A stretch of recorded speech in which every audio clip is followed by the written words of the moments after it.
The Lichen King bought a practical wife, but found the woman who made him smile through every chaos.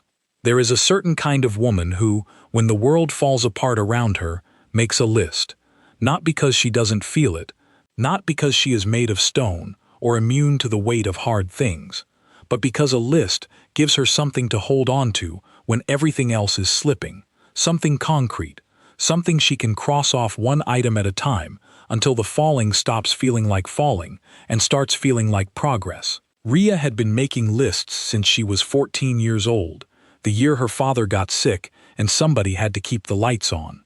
She was the somebody. She had been the somebody ever since. She was 26 when she signed the contract. The room where she signed it was not a room she had ever expected to sit in. It was long and paneled and smelled faintly of wood oil and old paper, and the light came in from tall, narrow windows at an angle that made everything feel slightly formal, slightly staged. The man sitting across from her was not the king. He was the king's solicitor, a lean, neat man with silver at his temples, and the kind of careful stillness you develop when you have spent decades in rooms where the wrong word costs something real. He explained the terms without rushing. He explained the duties and the allowances, and the calendar of obligations, and what would be expected of her socially and administratively and otherwise. He used the word arrangement 11 times. Rhea counted, because counting things was what she did when she was nervous, and did not want anyone to know she was nervous. She said yes before he finished the last page. Here is what you should know about why she said yes without hesitating. Her father had been a doctor, the real kind, not the kind that collects credentials and builds a career from them, but the kind that could not walk past a person who needed something and keep walking. He had built his clinic from nothing over 30 years, starting with a rented room and a second-hand examination table and the absolute certainty that the people in his neighborhood deserved proper care whether they could pay for it or not. He had worked long hours and worried quiet worries, and loved his patients with the specific, personal kind of love that knows people's names and remembers what they told him last time. He died when Rhea was 22. He left her the clinic, which she had loved and feared in equal measure, and a debt load that was so large it had its own gravity, the kind of debt that pulled everything toward it. Rhea did not fall apart. She made a spreadsheet. The spreadsheet told her the truth, which was that the clinic had 8 months before it would have to close. Her brother Arjun was in his second year of medical school, following in their father's footsteps with a seriousness and a dedication that made her heart clench every time she thought about it. And pulling him out was not something she was willing to put on the table. She tried bank loans, she tried savings, hers and then her mother's. She tried grants, funding applications, 2 investor meetings that began with enthusiasm and ended with polite emails that said essentially the same thing. Not the right fit, best of luck. None of it was enough. The numbers didn't move, the debt just sat there, patient and enormous. And then the solicitor appeared at her door on a Tuesday evening with a cream envelope and an offer that, when she sat down and opened her laptop and ran the numbers, cleared every line on the spreadsheet. Not reduced it, cleared it, plus a monthly allowance that would keep the clinic funded for years. The Lichen King, the solicitor explained, wanted a practical wife, not a political match, not a noble match, not someone positioned by her family or her bloodline or her connections. He wanted a woman who could function in the real world, who could manage a complex household without being managed herself, who could walk into a room full of old supernatural politics and old money and centuries of accumulated power dynamics and not immediately need rescuing from it. The solicitor said all of this carefully, watching her face. Rhea had the spreadsheet open on her laptop. She looked at it. She looked at the solicitor. She thought about the clinic, and about Arjun, and about the particular expression on her father's face when he used to do his accounts late at night. The expression of a man carrying something heavier than he showed. "When do I start?" she said. The solicitor blinked. He had clearly expected more deliberation. She didn't have the deliberation to spare. She spent the 3 days before she left putting everything in order the way she always did. She sat with her mother for long evenings and answered her mother's questions as honestly as she could without frightening her. She went over everything at the clinic with Preeti, her father's most trusted nurse, a steady and sensible woman who had been there for 22 years and knew every patient by name and every supply cabinet by heart. She did not let herself think too hard about what she was walking toward. She thought about the numbers. The numbers made sense. She packed practically. Sensible shoes, her laptop and chargers, a tote bag she had used for years that had a broken strap she kept meaning to fix but never did, because it still worked fine, 3 kinds of snack bars for long waits in unfamiliar places, and a single laminated page that she had typed, printed, and laminated herself the evening before she left, because she had learned over the years that important things survived better when you took care of them. The laminated page was her personal terms. She had written them in plain language, without flourishes. They were not dramatic. They were just the things she needed in order to function. She showed up to the palace with all of this and nothing else, and she was not nervous. And the building looked at her in the way very old, very large buildings look at new arrivals, which is to say with the complete absence of opinion, but somehow you feel it anyway. The palace was not what she had expected, and she had not expected very much, because going in with expectations was a good way to be wrong about things. It was enormous in the way that only buildings built over many centuries can be enormous. Not designed large, but grown large. One generation's additions layered over the lasts until the whole thing became a kind of architectural record of time itself. There were corridors that clearly dated from different eras.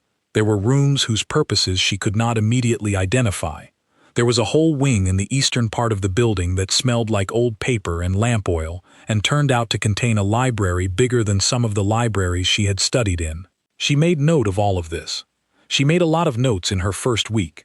Vanya, the head of household staff, was a tall woman of indeterminate middle age with the carriage of someone who had never once in her life left a task half done. She communicated her assessments primarily through the quality of her silences, which varied in texture from simply quiet to quietly pointed to quiet, in a way that communicated what she thought without requiring her to say it. She was professional and efficient, and Ria respected her immediately, and she could tell that Vanya was reserving judgment on her in the particular careful way of someone who had seen many arrivals come and go and knew better than to decide too soon. Ria thanked her genuinely for everything she did. Not performed gratitude. Real gratitude, the specific kind that notices what someone has done and says so plainly. Vanya's expression did not change, but her shoulders shifted, almost imperceptibly, as if she had been holding something very slightly and put it down. The king was not at the welcome. She had not expected him to be. She was shown to her rooms, which were genuinely beautiful. High ceilings, good light, a window seat deep enough to sit in with your knees up, a writing desk made of some dark, heavy wood so old it had probably watched several generations of things happen and was not particularly impressed by any of it. She was given an hour to settle. She spent the hour doing a careful walkthrough of everything she could reach, taking stock of the layout and the light and the locations of things, the way she did in any new environment. She ate a snack bar standing at the window because she thought more clearly when she wasn't hungry, and she had a feeling she would need to think clearly at dinner. She met the king at dinner. He was already seated when she came in. She noted this. It was unusual for a person of his rank to arrive before a guest, and she was not sure yet what it signaled. He was reading something, a document rather than a book, and he didn't look up for a moment that was carefully long enough to be noticed, but not long enough to be rude. When he did look up, he looked at her the way she occasionally looked at a supply chain problem that had an interesting structure, not hostile, not warm, just engaged. His name was Darian. She had done what research she could in the 3 days she'd had, which was not much because the public record on lichen royalty was curated to within an inch of its life.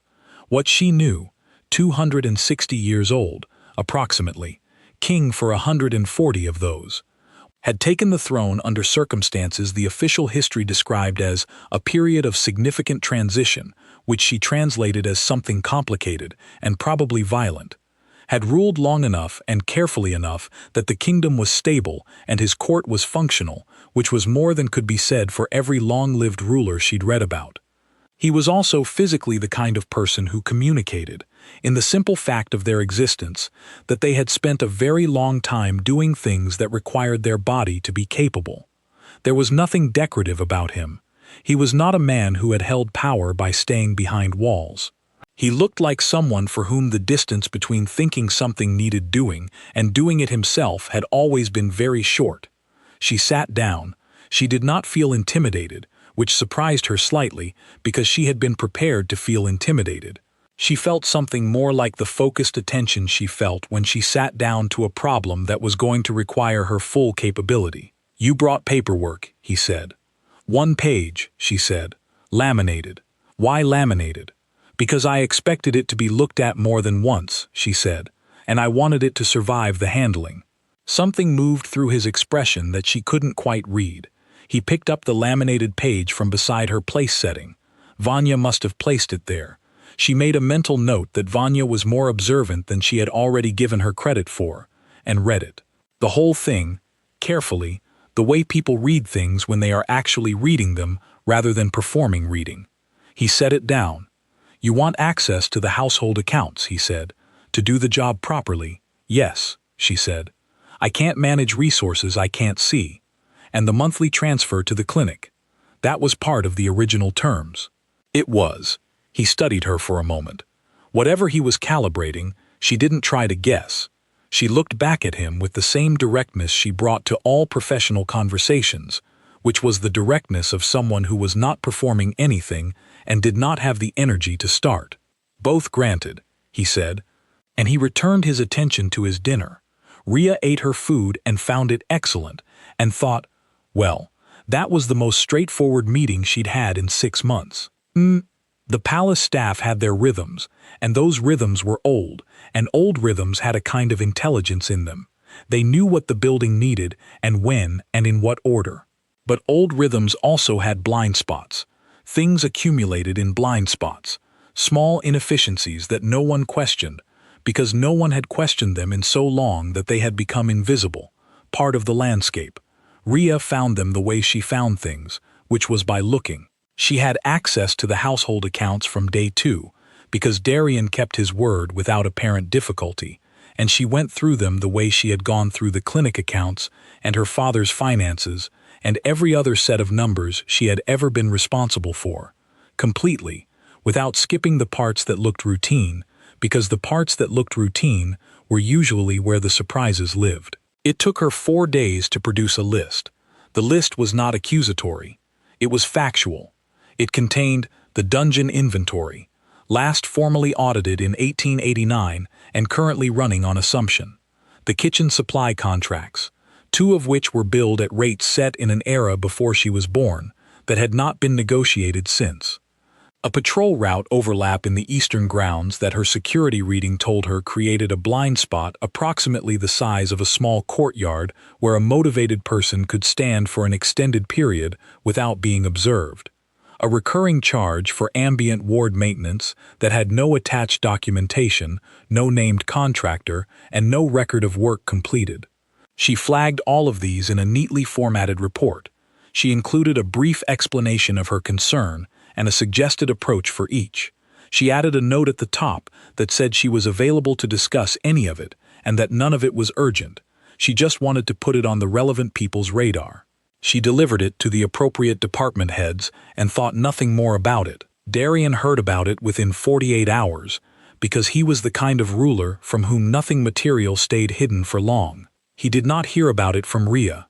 He heard about it because Gregor, his head of security, a man who had held that position for 3 generations and did not, as a rule, bring things to the king's personal attention unless they were significant, had apparently spent 2 hours in the eastern courtyard with the new lady and had come away from it looking like a man who had been unexpectedly shown something useful. Darian found her there himself the next morning. She had a hand-drawn diagram that she had transferred to proper paper, and she was showing Gregor the patrol overlap with the patient. Methodical attention of someone explaining a thing because they want it understood, not because they want credit for having understood it first. Gregor was listening with the specific quality of attention he gave to things he was genuinely learning from. Darian stood at the edge of the courtyard, and observed this for several minutes. He had hired her for practicality. He had thought he knew what that would look like: competent, efficient, manageable. A well-organized woman who would keep the household running and the social calendar maintained and not create problems he would have to resolve. He had not thought about what it would look like for someone to look at a thing that had been wrong for decades, notice it, document it, and walk over and fix it, without announcement or fanfare or any apparent need for anyone to observe them doing it. He walked away. He had a council meeting to get to.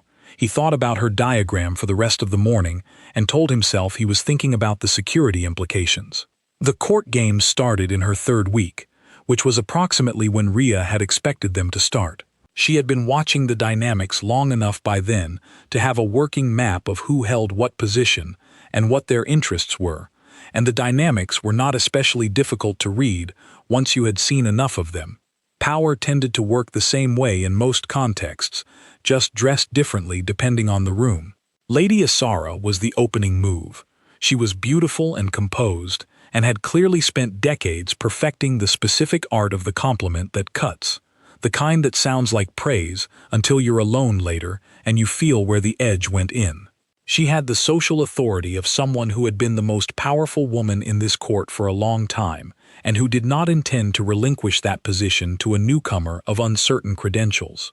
She cornered Rhea at a garden reception on a warm afternoon, with 3 of her allies arranged behind her in the casual way that was not casual at all. She said how remarkable it was that Rhea had settled in so naturally.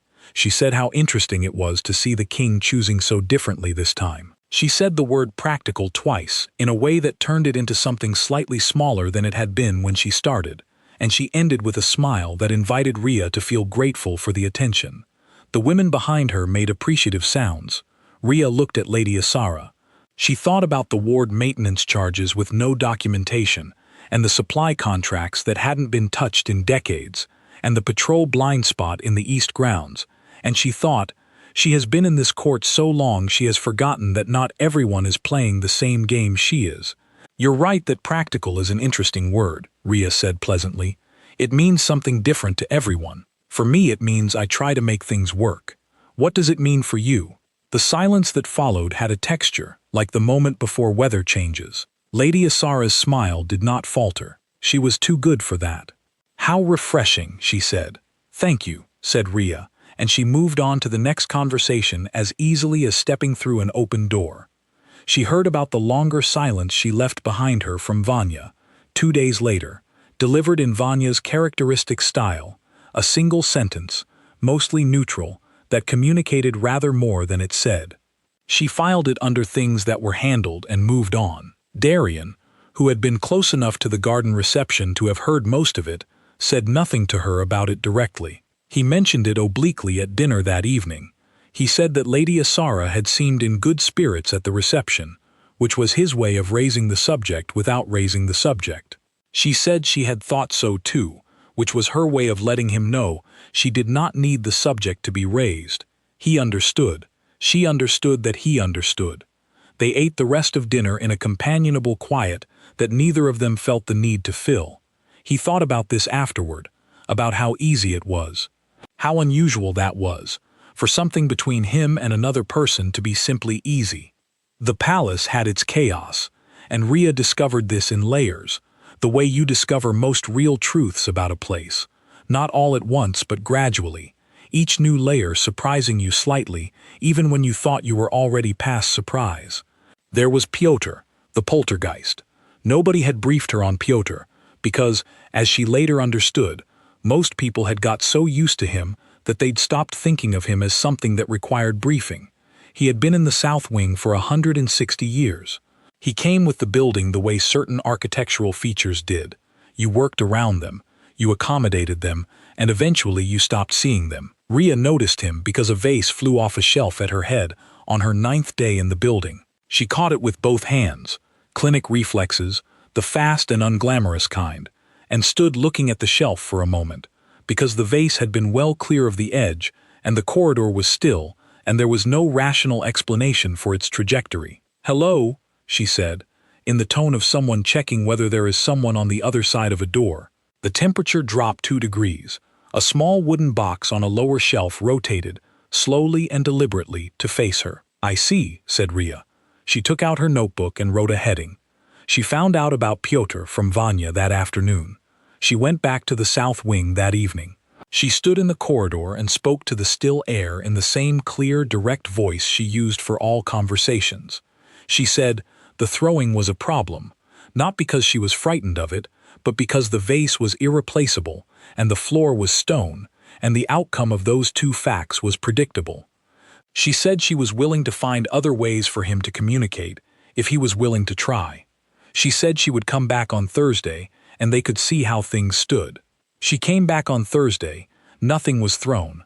A small dish of water she had left near the box on Wednesday had been moved 6 inches to the left, which she took as engagement.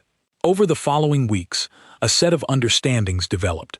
None of them were written down, because the other party to the understandings was a century-and-a-half-old poltergeist, and written agreements required both parties to have hands, which was only true of one of them.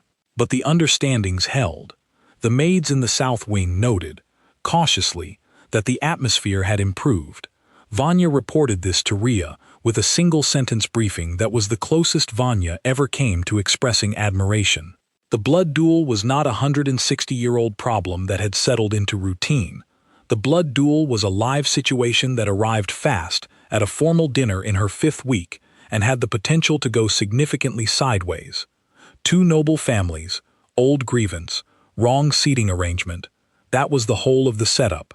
The grievance surfaced over the main course and escalated by the time dessert arrived, and a young man stood up and named a date and a weapon with the dramatic certainty of someone who had been building toward this specific moment for a while. The room had the quality of a room holding its breath.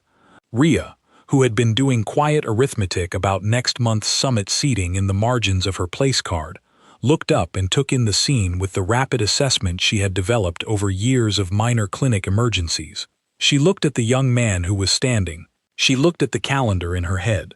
She looked at the East Hall, which she had been planning to have professionally cleaned the week before the summit. "Sorry," she said. Not a shout, just a clear, carry voice into the held silence. "Could we schedule that for the 14th? The summit runs through the 12th, and the East Hall is in use for the reception. If there's anything significant on that carpet before the spring cleaning, I will be genuinely quite upset." The breath the room had been holding came out differently than it had gone in. The first laugh was somewhere to her left. Then another, and 2 more, and within moments the formal structure of the confrontation had entirely lost its footing, because it is very difficult to maintain a properly murderous posture when the room is laughing and you find, despite yourself, that the image being described is genuinely funny. The young man sat down. He did not look pleased about it, but he sat down. No date was set. No duel occurred.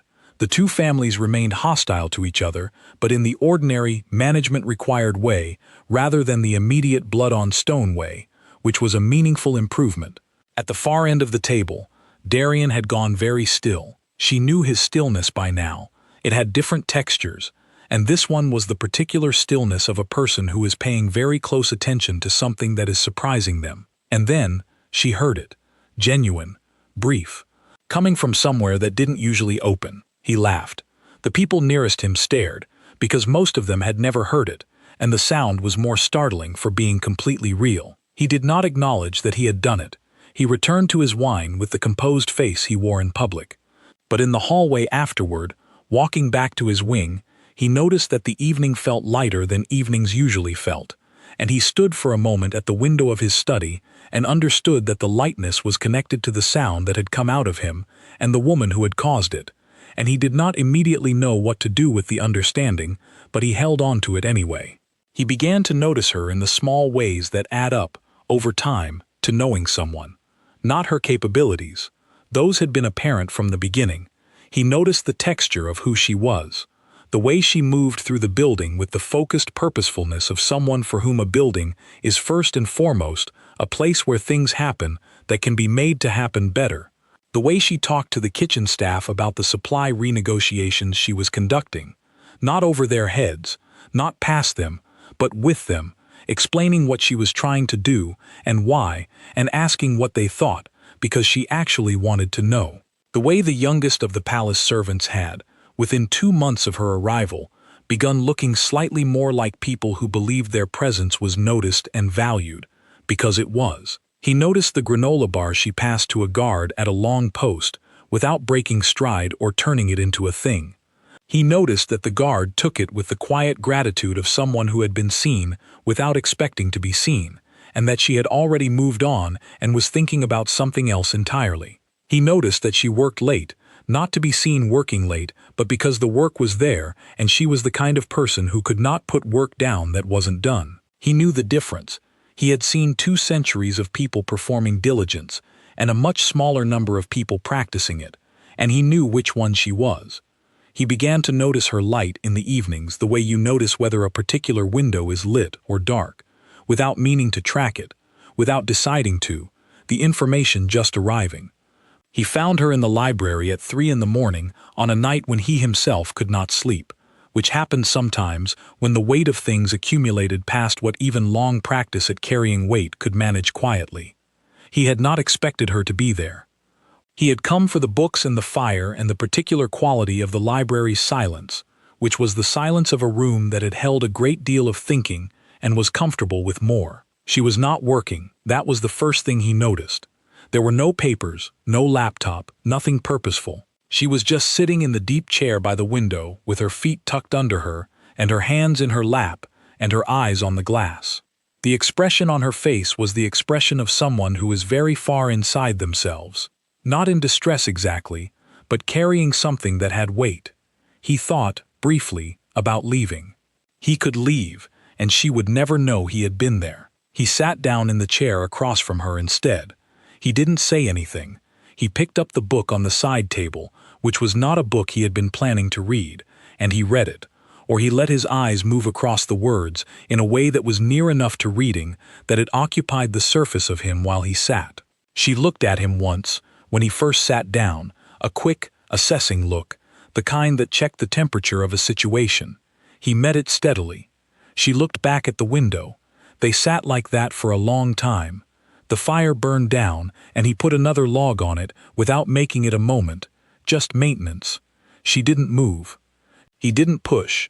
At some point in the second hour, the quality of her breathing changed and he glanced over, and she had fallen asleep in the chair, her head tilted back, her face completely unlocked, the face beneath the face she wore when she was managing things, which was softer and younger and somehow more fully her. He found the blanket in the chest by the fireplace. He crossed the room and set it carefully over her shoulders, not touching, just the weight of it settling. She didn't wake. He stood in the warm dark of the library for a moment, looking at her. Then he went back to his chair and his unread book and stayed until the fire burned to coals, which was a longer time than he had stayed in a room with another person without a purpose or an agenda in many, many years. She saved a life in front of him, and something cracked open in his chest that he was not entirely sure how to close. It was a Tuesday, the kind of Tuesday with no particular marking on it, clear and cool, with the training yard full of the ordinary sounds of ordinary practice.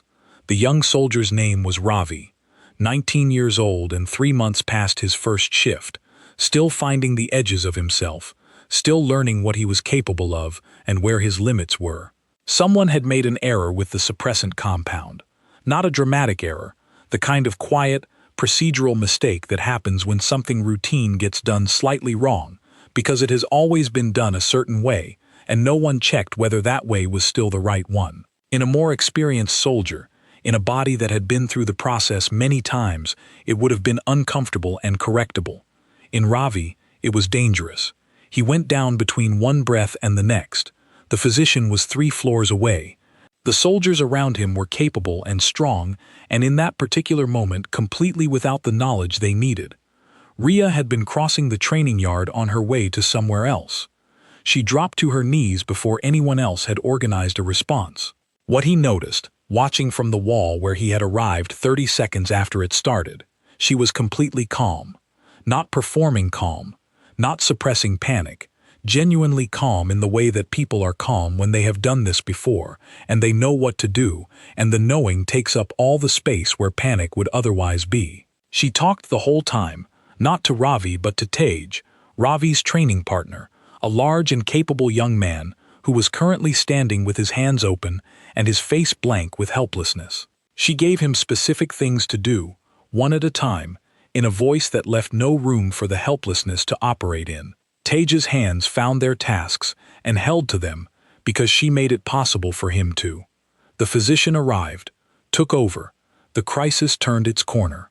Darian had not moved from the wall. There had been nothing for him to do. She had the situation completely from the first moment, and interfering would have been worse than useful. He knew how to assess a scene, and he had assessed it, and the assessment was that the best thing he could do was stay out of the way and let her work. Ravi survived. He would be fine. Darian found her afterward on the steps of the armory, the steps where you went when you needed to be out of the way but not far away, where people went after things that mattered to stand in the air for a moment before going back inside. Her hands were clean. She had washed them as thoroughly as he imagined she always did after something like that. But they were shaking now, a very slight tremor, the compressed steadiness she had maintained while it mattered making its way out now through her hands because there was nowhere else for it to go. He sat beside her without asking. He had learned this about her. She filled silences when she was ready to, not before. What came out when she was ready was worth waiting for. She never said things to fill space. Every word she chose was one she meant. After a while she said, simply, "My father was like this. He couldn't walk past anyone who needed something." He didn't respond. Not because he didn't have a response, but because the statement didn't need one. She was not saying it to him exactly. She was saying it because she needed to say it, needed to hear it said out loud in a space where someone who knew her a little was present. He stayed beside her until she stood up and said she needed to check on something and walked back into the building. He watched her go and sat with what he now understood about her, the whole of it, assembled from months of observation into something coherent. She had built herself into a woman who could not walk past a need because she had loved a man who was the same way, and losing him had left her with the imperative to carry it forward. The clinic, the spreadsheets, the laminated terms, the late nights, the snack bars, the color-coded diagrams, all of it was her keeping him alive in herself. He sat on the armory steps for a while after she was gone, and he thought about longevity, about what it cost, about what it preserved, about how you kept yourself from going hollow over enough time. He thought about the things he had put down over 2 centuries in the name of continuing to function. He thought, with a clarity that surprised him, that he had put down rather more than he needed to, that some of what he had called efficiency had been, more honestly, avoidance. He sat with this thought until it settled into something he could carry without it being too heavy, and then he went inside.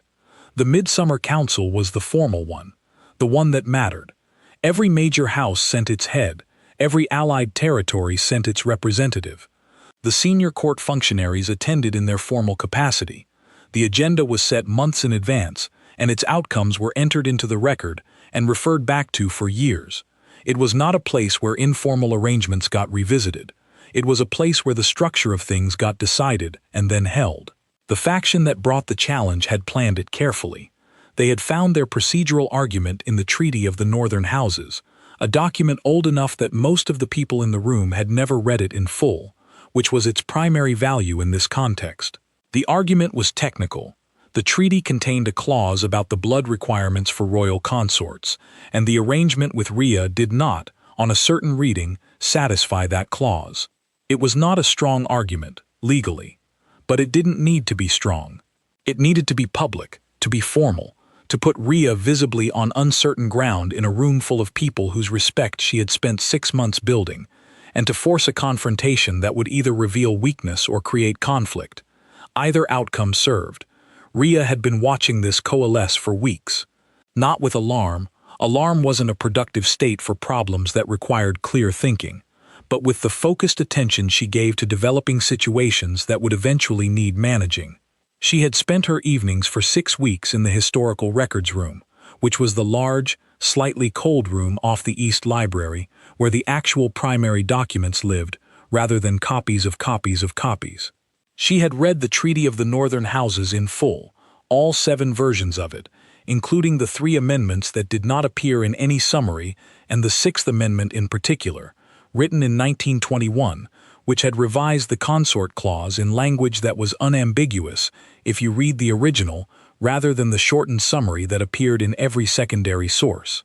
She had documented the exceptions to the clause that had been granted, under the discretionary authority of that same 6th Amendment, to 4 of the families now sitting at the challenging side of the table. She had pulled the financial records that connected 2 of those families to the supply irregularities she had identified in her first month. She had organized all of this into a folder. She had made copies for every seat at the council table. She sat through the presentation of the challenge without expression.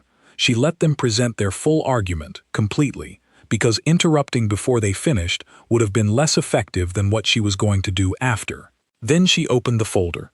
She placed the documents in neat stacks. She described, briefly and factually, what each set contained. She did this in the same voice she used to discuss kitchen supply contracts and patrol routes and ambient ward maintenance charges with no documentation. The council chamber was very quiet. The head of the leading family began to say something. At the end of the table, Darian stood up. He did not need to raise his voice. He never did. The room understood his standing as a communication all on its own. "She is my queen," he said. "This matter is closed. The council will move to the next item." The council moved to the next item. Afterward, in the long corridor outside, she stood against the wall with her folder held to her chest and closed her eyes for a moment. Just a breath's worth. Just the landing time she always needed after something that had required everything to stay still inside her. Then she opened them. He was standing a few feet away, watching her with an expression she had learned over months to read, the careful, honest one that appeared when something was genuinely moving him and he hadn't yet decided what to do about it. "You prepared all of that," he said. "Weeks ago. I saw the shape of it," she said. "You didn't tell me." She looked at him. "Because I didn't need you to fix it," she said. "I needed to fix it." He was quiet for a moment. She waited. "Your father would have been proud of you," he said. She held his gaze. Her eyes went bright, and her throat moved, and she nodded once, a single small nod, because there was nothing else she could do with that particular true thing said in that particular way by this particular person who had been watching her long enough to mean it. He didn't make it a moment. He didn't look away or change the subject or fill the silence with anything. He just stayed where he was, present and steady, until she was ready to move, and then they walked back through the palace together. He stood in the doorway, that habit of his, the threshold pause, and she looked up from her desk and waited. He came in all the way. He sat down in the chair across from her and folded his hands in his lap and looked at her with the expression he had when he was going to say something true that cost him something to say. "I want to tell you something," he said, "and I want to say it right, so give me a moment." She said nothing. She gave him the moment. "I arranged this," he said, "because I was tired. Not tired of ruling. I know how to rule. Tired of the inside of every room. Tired of not being able to trust what was real. When you are what I am, for as long as I've been it, the people around you stop being able to see you clearly, and you stop being able to see them clearly, and everything becomes managed, and after a while that starts to feel very heavy." She was listening with all of herself, the way she listened to things that mattered. "I thought practical meant safe," he said. "Bounded. Something I could understand and manage.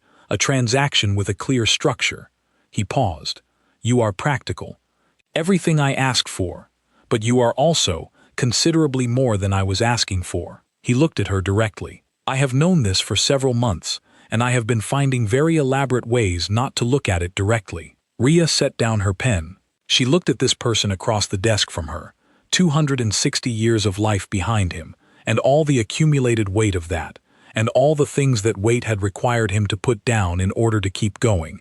And now here he was in her study, at the end of a long day, bringing something back up from wherever he had put it, setting it on the desk between them.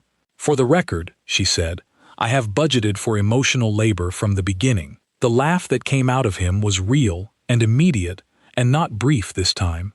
It stayed for a moment, warm in the room, the sound of something genuinely released. She smiled.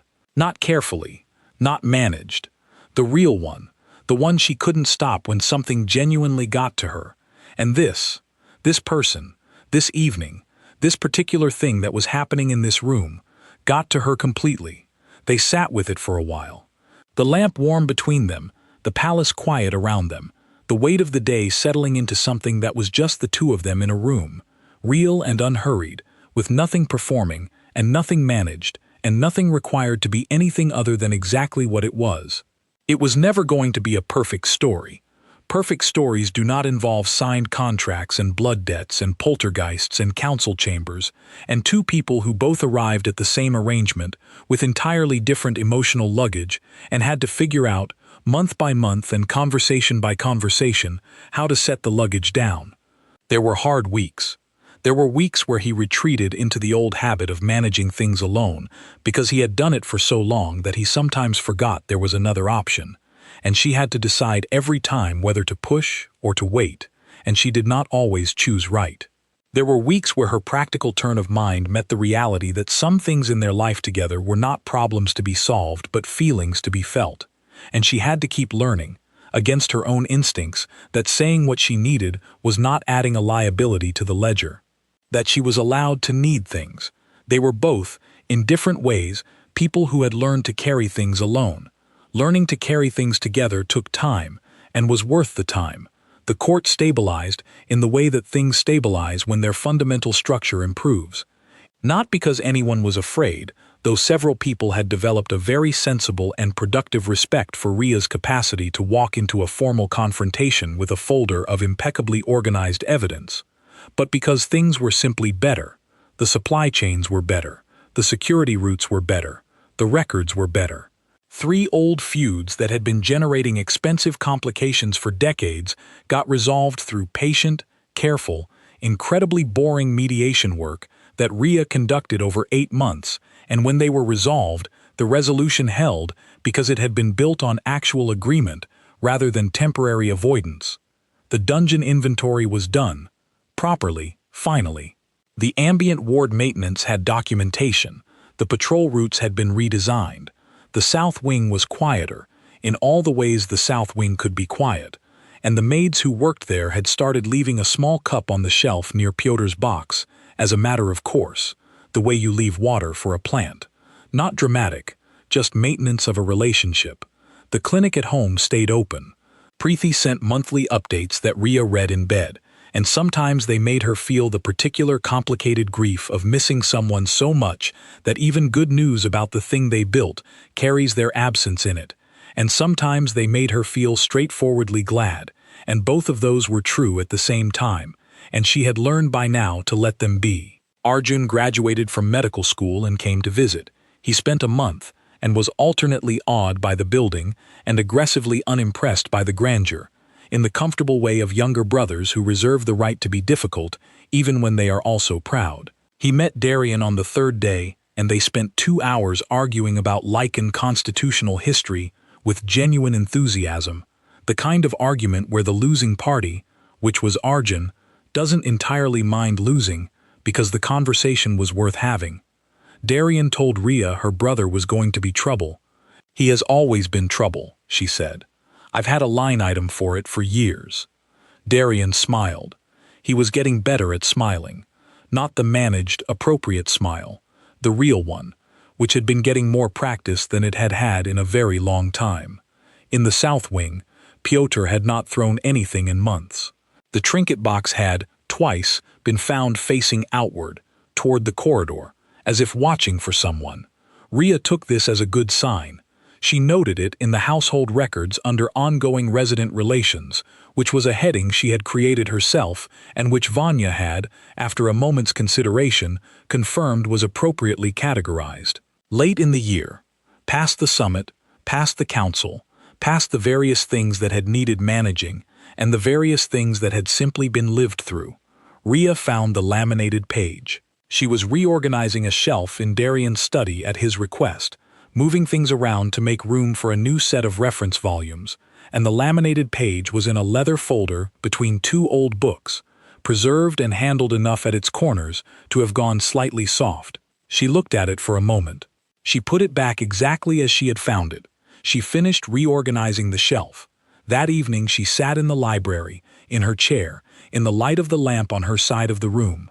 Her side, their sides, the library having long since become theirs in the way things become yours through time and return.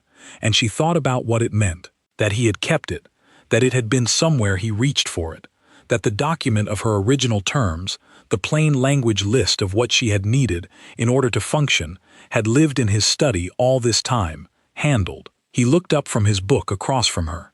"You're thinking loudly," he said. "I do that," she said. "I know," he said. "I've had time to get used to it." She looked at him. The real face, the one she had come to know the way you only know someone's real face if you have stayed in rooms with them in the early morning, and the late night, and the in-between, if you have sat through the silences and come out the other side. "Good," she said, and she went back to her notes, and in the corner of the library, very quietly, the lamp on her side of the room brightened slightly, which was not something lamps did on their own, and which both of them noticed and neither of them mentioned, because after long enough in a place like this, some things you just account for. What nobody writes about in the formal accounts, and the formal accounts of this period of the Lycan court were eventually written, because everything eventually becomes history, is the ordinary texture of it. The accounts focused on the council reforms and the treaty updates and the restructuring of the household administration, all of which were real and significant. But what the accounts couldn't capture, because they were working from documents and records and the formal version of events that gets preserved, was the day-to-day quality of two people building something together in the small hours and the in-between spaces. Like the morning he found her having a detailed argument with the palace's head groundskeeper about the drainage in the northern courtyard, which had been flooding every spring for 40 years, and she had a diagram, and he had a position he had held for 20 years, and she was not aggressive about it, and she was not backing down either. She was just steadily, patiently presenting the evidence until the groundskeeper, a man who had not updated his professional opinion about anything since the last decade of the previous century, made a noise that meant he was thinking about it. The drainage was redesigned that summer. The courtyard stopped flooding. The groundskeeper told Gregor, who told Vanya, who told Ria, that he supposed the lady had had a point. Vanya delivered this information with a single raised eyebrow that communicated, for Vanya, something approaching delight. Like the evening Darian came to find her in the records room at 7 in the evening, and she had clearly forgotten dinner existed as a concept, and he had brought her food anyway.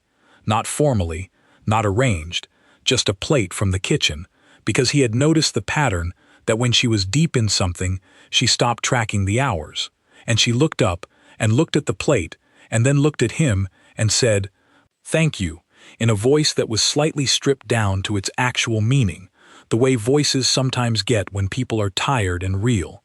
He said, "You were going to work through it again," not as an accusation, just as a fact he had observed. "Probably," she said. She ate the food. He sat across from her and went through the stack of correspondence he had brought with him, and they worked in parallel in the warm light of the records room for 2 hours, which was not how either of them had expected to spend that particular evening, and which was, for both of them, better than the alternative. These were the things the accounts couldn't capture. The accumulated evidence of two people choosing each other in the small decisions, over and over, until the choosing became the shape of their life together. Ria kept her lists. She always would. Lists were how she thought, how she organized the world into something she could work with, and that was not going to change and did not need to. But her lists had changed in one way she noticed without remarking on it. They used to be entirely about logistics, resources, tasks, problems to solve and steps to solve them.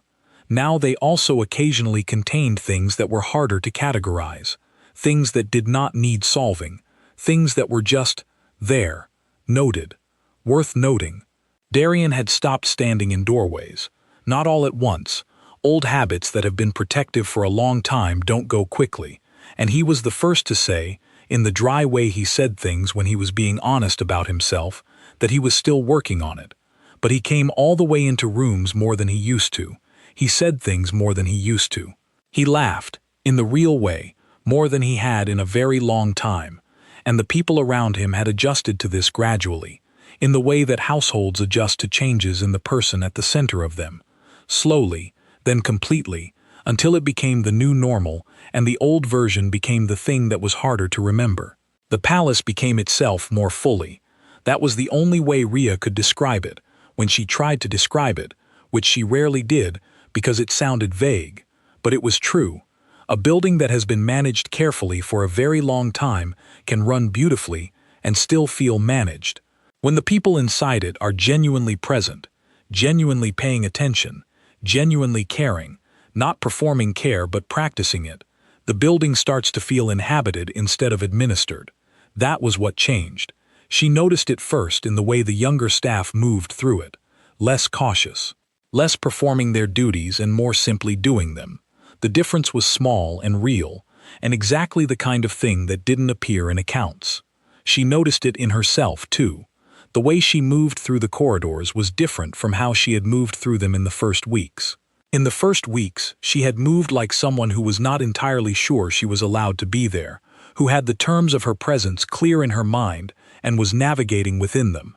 Now she moved like someone who lived there, which was what she was, which it had taken her longer to feel than to understand. She called her mother every week. Her mother had, after the initial period of complicated feelings, come to a place of something that was not entirely at peace but was workable. She was proud. She was worried in the background way that mothers worried. She asked about practical things because asking about practical things was how she showed love. And she had met Darian twice now and had been, in Rhea's assessment, not entirely unimpressed, though she would never have said so directly. She had said, after the second visit, that he seemed to take her daughter seriously. For her mother, this was a significant endorsement. Arjun had joined the clinic. He was in his first year of practice, working alongside Preethi with the seriousness and the relentlessness that Rhea had always known were in him, had always known would find their expression eventually. He called her on Tuesday evenings and complained about administrative issues, and she talked him through them, and they argued amiably about the best approach to various problems, and it was, in the simplest possible terms, one of the best parts of her week. She had not stopped missing her father. She had not expected to stop. Missing him had become part of the texture of her life, the way certain things become part of the texture, not sharp anymore, not arriving without warning, but present and specific, and occasionally, on the ordinary days when something happened that he would have found funny or meaningful or worth discussing, sharp again for a moment. She had learned that this was not a problem to be solved. It was just part of being someone who had loved a person thoroughly. She thought he would have found all of this extraordinary. Not in a grand way. He had not been a man impressed by grand things. He would have found it extraordinary in the specific, quiet way he found things extraordinary. The way he used to find it extraordinary that a person's body could heal from something serious, that communities could organize around genuine care, that small things done consistently added up to outcomes larger than any single decision. He would have been practical about it. He would have asked her the right questions and made notes on the answers, and been genuinely interested in the dynamics of a supernatural court from the perspective of someone who had spent his life in community medicine, because he had been interested in how things worked at every scale. And he would have made Darian sit through at least one extended conversation about healthcare administration, and Darian would have sat through it because he was a man who gave his full attention to things that mattered to people he respected, and Rhea mattered to him, and therefore the things she came from mattered too. She missed him. She was glad, in the complicated way of it, that he was somewhere in all of this anyway, in the clinic that was still open, in the brother who was now a doctor, in her own hands and her own instincts and her own ability to sit with a person who needed something and give it without making them feel the weight of their need. In the palace library, on a quiet evening in late autumn with the fire burning and the lamps warm, and rain on the high windows, Rhea looked across at Darian reading and thought, this is a life. Not the life she had planned, not the life she had organized toward. Just a life, real and complicated and full of things that required managing and things that did not, and a person beside her who had stopped standing in doorways. It was enough. It was, on the better days, considerably more than enough. The end.